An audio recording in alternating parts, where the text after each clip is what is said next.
Howdy folks. This video is going to talk kind of quick about steps I went through to do a camo job on my one AR-15.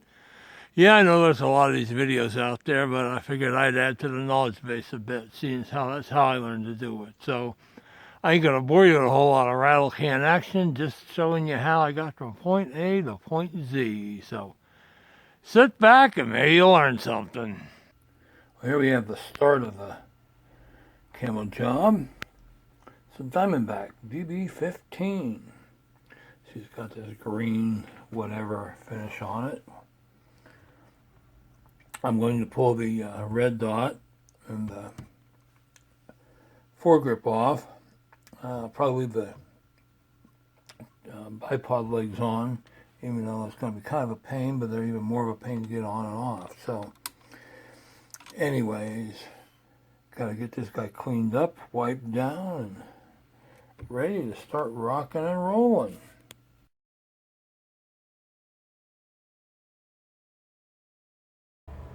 Well, here we have the first coat partially done using the basic FDE, I guess this is, Rust-Oleum.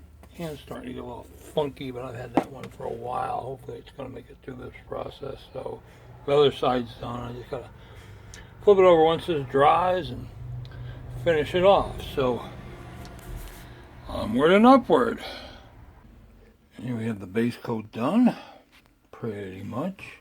A couple spots where it's a little light, but I'm not going to worry about that.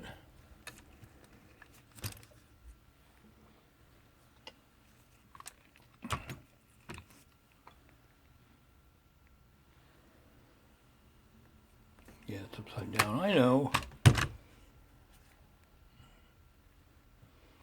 Now we're going to start wrapping it for the second part of this. Stay tuned. And using 2-inch gauze, I kind of have this wrapped for the first spray. It's going to be the, I'm still deciding here. It's either going to be the brown or the green. I'm thinking it's going to be the light green. So the tripod legs, bipod legs, I might do some wrapping on that. I got some extra gauze left, so we'll see. But off to the races, right? Well, here we have the green coat. Not too bad. Could have been a little heavier in spots, but I did throw some gauze around the bipod legs, and this one, the catch is a little funky on. There it goes. So they got a little bit.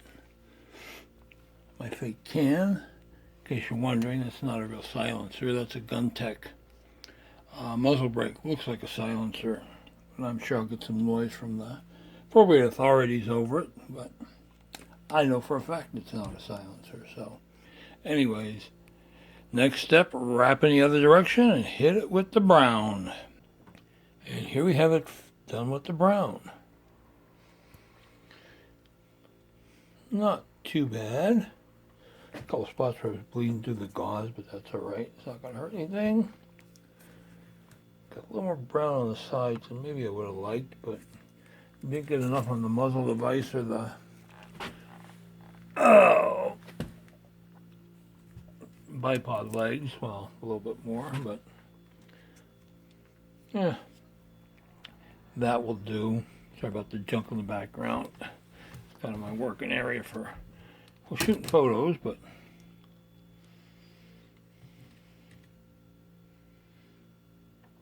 so now we start with the OD green. These are the stencils I'll be using to lay the green on. This is the one I used on my ATI originally. I just kind of freehanded it, and I actually have it saved as a PDF file that I can print out when I need another copy, which I'm thinking I might, because this one's getting pretty sad. This is actually the second one. I use this one on the ATI, or on the Shark as well as the ATI. This one I made up for doing mags, but and I do these on mailing labels, shipping labels, just because the stock's a little heavier, and it just works. So anyways, I'm going to reprint one of these, make a fresh one, and then we'll go back and start with the OD. And here we have the finished product, everything back on it. I went with the smaller stencil rather than the bigger one. Just, looked at it and said, this will work better. So, get this in the light so you can see it.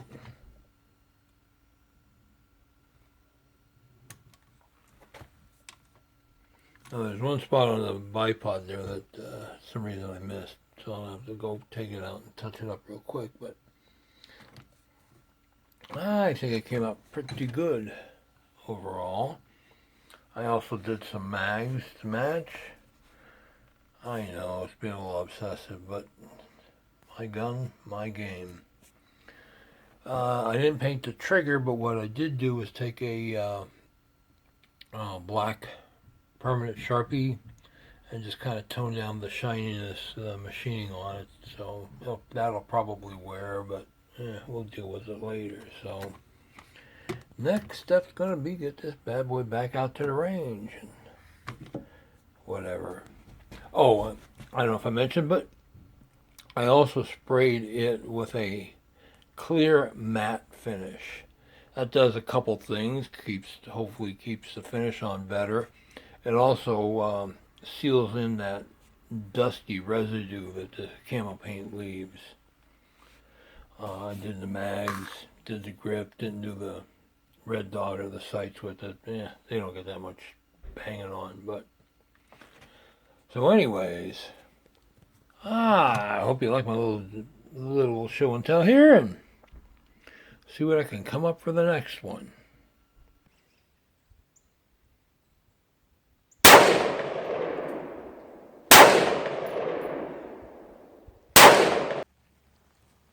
Well, that's it for this one.